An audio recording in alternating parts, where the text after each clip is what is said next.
Wait on. Hello, my divine being, and welcome to this week's episode of Confessions of a New Age Goddess. As always, I'm the New Age Goddess herself, Melissa. Joining us today is Barbera Schouten, and she is a highly sensitive person coach or transformation coach, a speaker and author. She helps others who feel different from the crowd connect to their true self, unlock their power, and bring them into alignment with their passion and purpose. So Barbera, welcome to the pod. Thank you so much for having me, Melissa. It has been a pleasure talking with you. Likewise, yeah. So if you could just kind of introduce yourself and tell us a little bit more about what you do in your own words. Yes, awesome. I will do that. I am indeed a transformation coach, and people who have often felt different from everybody else, maybe even thought they were weird or strange, or maybe a child of an alien that left them on this planet or something, and who currently then feel like they are stuck or trapped or unfulfilled or unhappy with either their entire life or parts of it. They hire me to get really clear on who they are and what is really important to them and what they are passionate about, so that they can leave behind overwhelm and uncertainty, step into their zone of genius, and then turn their passion into profits and finally live a life that is happy and free on their terms. Yeah, no, I mean, I think a lot of our audience members could definitely relate to feeling different or not part of the crowd. So you're speaking to the right people for sure. Awesome. Yeah, and then really, how did you get here? How did you fall into this line of work? Well, that is a very good question, because I used to work in IT for 17 years. I started out as a web designer, web developer, then programmer, project manager. So something completely different. And I was working as a project manager for this IT project, and my boss was not giving me the support that I needed. I was responsible for a team, but I didn't get the leeway I needed to actually make changes or to actually help my team or to make things better. And the client, the customer that we were working for, was really difficult. The project manager from their side was someone who liked to press your buttons and see how long it would take you to explode. And there was a lot riding on this project because one of our biggest clients had pulled their job. So that meant that about half of our employees were on the verge of losing their job unless we could score this client. So no pressure, Mm-hmm. And I was on that project and so many things were going wrong, and I was signaling it. I was telling my boss, this is happening and we need to change it. And he kept saying, yes, we are going to, and nothing happened. And then we had the guy that was pushing my buttons, and the people from my team that I was guiding and supporting and coaching were coming up to me with all the issues that were going wrong and the things that needed to be addressed, and they weren't. And whenever our client had a complaint, my boss would throw me under the bus. He would say that it was my fault, that I hadn't done something, which was not true. And me being who I was or who I am, it hurt me deeply. So it ended me up in a severe burnout. That's what happened. I kept signaling that to my boss as well. I was saying that I was up until my eyebrows and everything, and I was feeling drained, and that it was becoming harder and harder to get to work and to do the stuff, and they just didn't do anything with it. So I ended up telling the client exactly what I thought of them in a phone call, and they hung up crying. It was not my finest moment. And when I ended up in that burnout, all of a sudden I had all these emotions that I just didn't know how to handle, because for a long time in my life, because I felt weird and because I felt strange and because I seriously thought there was something wrong with me, I decided to suppress a really big part of myself. And people used to tell me, oh, but you're far too serious, or no, you're far too sensitive, or don't take everything so serious, or you need to grow a thicker skin, or you really need to learn how to let things go. And hearing all those things, I just thought that there was something wrong with me. And I decided to turn myself into the person that I thought everybody else wanted me to be. So I was constantly trying to please everybody, walking on eggshells, towing the line, trying to be liked, trying to be loved, trying to be accepted. And when I ended up in that burnout, I felt like I had disappointed everybody. I had failed everybody, and I couldn't stop crying. And all I kept thinking was, how did I end up here? I'm a good person. I'm a loving person. I work my ass off. I always give 200% for myself. How did I end up here? And that was actually the start of a journey into self-discovery, because around that time, my boss told me, yeah, but you know, you are an HSP because you're exactly like my wife, and she's an HSP. And then he moved on with the rest of his story. And I was thinking, are you calling me a name? Should I be offended? I didn't know what HSP meant, but I decided to file it away in my internal cabinet in my head. And when I got back to my workstation, I decided to Google it. And then I discovered that HSP stands for highly sensitive person. And I thought, oh, if you had said that, then at least I could have done something with it. You know, at least sensitive person would have made sense. Right, naturally. Yeah, right.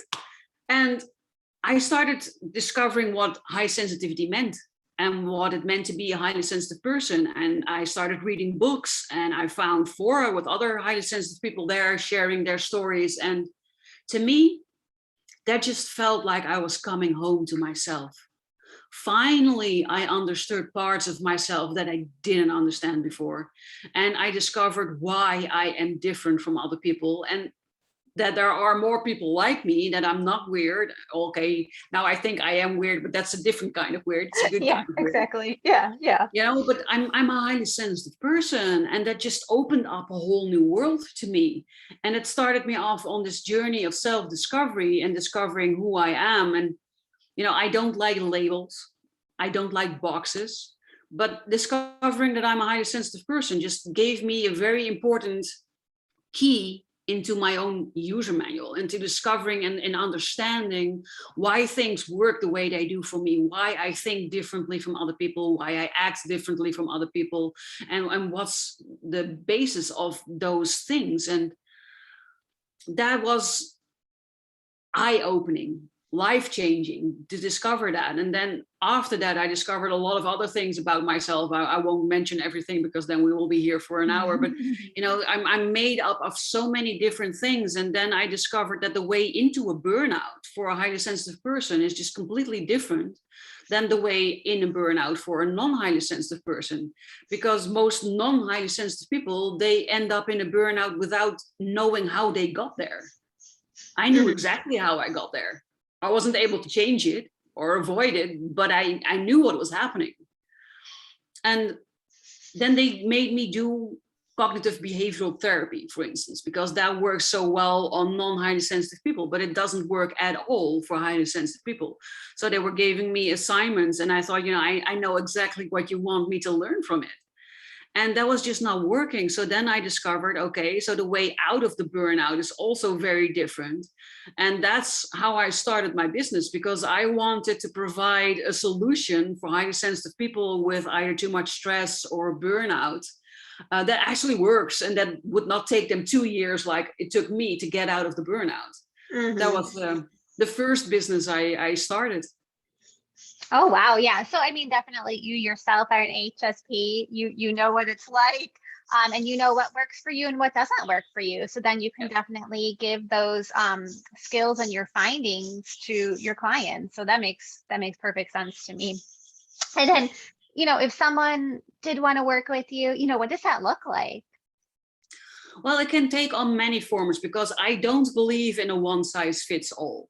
So I usually tailor make what I do to the person that's in front of me, and it's tailor made to their wants and their needs and what works best for them. But there are multiple versions of things that I can do. I've written online programs, for instance, with my best knowledge and my best tools and tips, and people can follow that as a standalone program. That's the cheapest option of working with me. You can also combine the online program with group coaching, and then you'll get weekly group coaching sessions, which helps you go more in depth. You can do the basics already in the program. And I also map out where you are now, where you want to be, what steps you need to take. And then I map those steps to the parts in the online program that you then need to follow. So I create your own personal roadmap to follow. And then we can go more in depth in the group coaching sessions. And I can also do the same with one-on-one coaching. And sometimes I even do a mixture of those things. So it really depends on where you are, who you are, what you need, and your financial situation, of course. What is the best option for you? Yeah, I also like the a la carte option because, yeah, even everyone's so different. Even if we are all HSPs, we learn in different ways. We have different personality traits. So to have, an option and then the client can find what resonates best with them, I think that's profound. And it also gives them empowerment. And they're part of the process too. Because then they can feel like, yes, I want to do this. It's not something I have to do. It's something I want to do. So I think that's great. Exactly. And then, with starting this business, this is something more unique, something more tailor-made. What were some fears that might have came up when you started doing this type of work, and how did you overcome them, or how are you overcoming them even? Oh, that's such an excellent question. I had a lot of fears, and I think most people will recognize them. I had the fear of, does anybody actually want to hear from me? Are people actually waiting on my services? And what do I know? Because a lot of us highly sensitive people and empath people, intuitive people, however you want to call yourself, we think that what we do is nothing special. Usually we think, oh, but everybody can do that, right? And that's not true. But that's one of the things I was thinking, I'm not something special. I cannot do something special. So why would somebody want to be my client? Why would somebody show up to one of my workshops? And I was so afraid that people would not pick up what I was putting out there, that they would not like it, that they would not show up. And I also felt a bit like an imposter, that you could be found out at any moment, that you think, they can see right through me. I'm very uncertain, and I'm just one little step in front, and then they have to see that, so especially in the beginning, I was very unsure about myself, my abilities, my qualities, and if I could actually provide the help that people needed. And the way to overcome that is to do the inner work, and that's basically also what I help people with. It's getting to know your own user manual really well, knowing what are your strengths, what are your weaknesses, what are your pitfalls, what drains your energy, what gives you energy. For instance, if you look at, most HSPs are introverted. But I am an extroverted introvert, because on the grand scale of extroversion and introversion, you would still call me an introvert, because I do not recharge in groups, but I do like being in groups. I do like giving workshops. I like going dancing in a club with a lot of people, and a true introvert would not like that, for instance.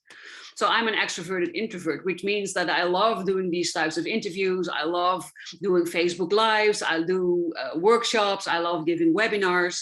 But if you're very much an introvert, then that would drain you. That would not be your thing. So if you try to push yourself to do Facebook Lives every week or every day, and you're like, you're almost suffocating yourself, then that's just not beneficial.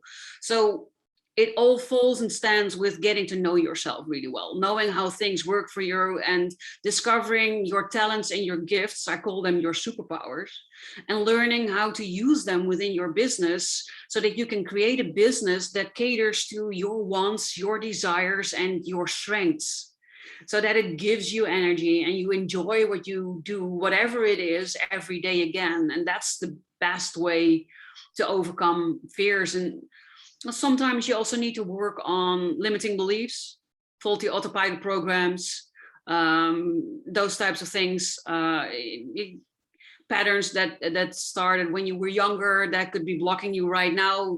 I like what I told you, and that I thought I wasn't good enough, because everybody kept telling me, oh, you're too sensitive, and all the other things I mentioned. If you think you're not good enough, then that's also where, do people actually want me? Are they actually waiting for what I have to say? It's because you're not feeling good enough. And that was a limiting belief.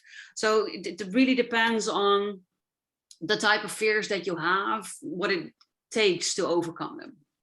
Yes, and I really resonated with what you said about, the deeper that I have a clearer understanding of myself, then that's going to radiate, and then other people are going to understand my message, or I'm going to attract, the right type of person towards me. Because yeah, when you're a little bit shaky and your footing's not exactly as sure as you would like it to be, other people, they pick up on that, and then they don't 100% feel comfortable. So yeah, it always does start with you, for sure. Yes, exactly.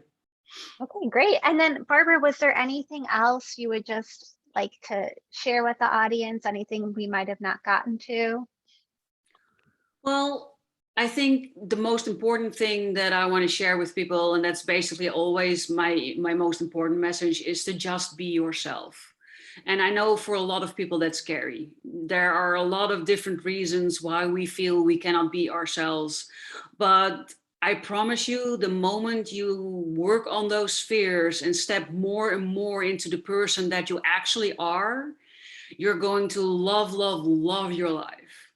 And it can be very scary. I know from firsthand experience, and that's why it's often very beneficial to connect with people that have already done the transformation, that you can spar with, that you can talk with, or to find a mentor or a guide to help you through that process, so that you're not crazy, you're not weird, and you start to believe in yourself, you start to believe in your abilities. And it's I described it like I was finally able to spread my wings and fly. That was how it felt for me. And if any of what we shared here today, what we talked about, resonates with you when you're listening this or maybe viewing this, just reach out. I offer free calls and even free coaching to people. So there is not a reason for you, I think, to not want to work on yourself when you feel it is your time to step into the person that you've always or that you always should have been. That would be the better explanation. Yeah. I mean, kind of what we touched on in the beginning. It's finding your true self, it's finding your authentic self, and really the person that you were all along underneath these limiting beliefs or other people's opinions. And when you really get to the essence of you, it's hard not to love yourself. Yeah, It's kind of like, oh, I'm coming home to me, but I was here all yes, along. It's an exactly. interesting way to look at it. Yeah. Yes. Okay, great. So definitely we'll link everything to reach you in the description box below. But what's kind of the best way to reach out to you if you had to rattle off a few ways? Well, it kind of depends also on the type of person that you are, but I am on most social medias under HSP Coach Barbara. That's also my website. I have a YouTube channel where I answer questions from my readers, but also just people on social media. So if anything resonates and you just have questions you would like to answer, email me and I'll make a video about it. You can also find my podcast, 100% Yourself with Barbara, in which I talk also about these types of topics if you first want to hear more about what I do. And otherwise, the best way is just to go to my website, and everything you need will be there. Perfect. Well, Barbara, I want to thank you again. This was very insightful. And I think it's something that a lot of people need to hear. It's an important message, and I just really love the type of work that you're doing. Oh, thank you so much. I really enjoyed being here, and I'm feeling very grateful to you for giving me this opportunity to reach even more people, because you're right. It's a very important message, especially in the times that we are living in, where there's so much confusion and panic and fears. And thank you so much for giving me a platform to share this message. Of course, that's what this is all about. All right. So it's so great to see another example of how tapping into your authentic self can really produce great results and aid in everyday life. As always, if you're interested in working with me for some healing or looking to gain clarity for life's everyday stresses, feel free to book a Reiki or Akashic Records reading with me at thenewAgeGoddess.com. So thank you for joining us on this week's episode of Confessions of a New Age Goddess. Much love and namaste. Namaste.